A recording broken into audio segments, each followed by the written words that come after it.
السلام عليكم ورحمة الله وبركاته. الفيديو تبعنا اليوم بيتكلم عن اللي هو الشخير. ايش النصائح اللي ممكن نقدم لكم اياها في هذا الفيديو اذا كنت تعاني من الشخير؟ والشخير هي مشكلة مزعجة للآخرين ومحرجة للشخص نفسه، وهناك معتقد خاطئ أنه لا يمكن التغلب على هذه المشكلة. ولكن في هذا الفيديو هنقدم لكم بعض النصائح والحلول إن شاء الله اللي ممكن تساعدكم في مشكلة الشخير.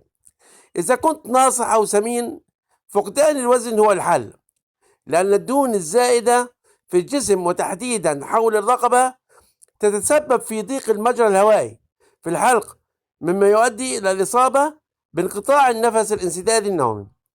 أيضا النوم، إذا كنت ما تحصل على قسط كافي من النوم يوميا، وهذا بيساعد في التخلص من مشكلة الشخير، لأنه التعب المصاحب لقلة النوم أو الحرمان منه يعتبر أحد العوامل المؤدية للشخير المفاجئ بسبب الارتخاء الزائد في عضلات الحلق. 3. الإقلاع عن التدخين. طبعا انتم عارفين، ورأيي في التدخين دائما انه التدخين وراء كل مصيبة، وانه التدخين له آثار سلبية على الجهاز التنفسي، لذلك يجب الإقلاع عنه بالاعتماد على بدائل النيكوتين المتوفرة بالصيدليات.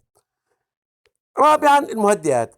الناس اللي بتستخدم مهدئات لعلاج اضطرابات النوم، في هناك آثار جانبية لها، وهو طبعا الشخير.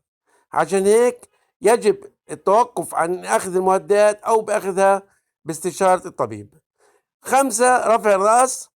تعد من الطرق الجيدة للتخلص من الشخير أثناء النوم، لأن رفعها عن سطح السرير بمسافة قدرها 4 بوصات يساهم في إبقاء المجرى الهوائي بالحلق مفتوحا.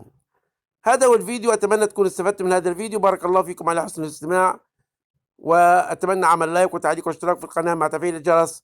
والسلام عليكم ورحمة الله وبركاته.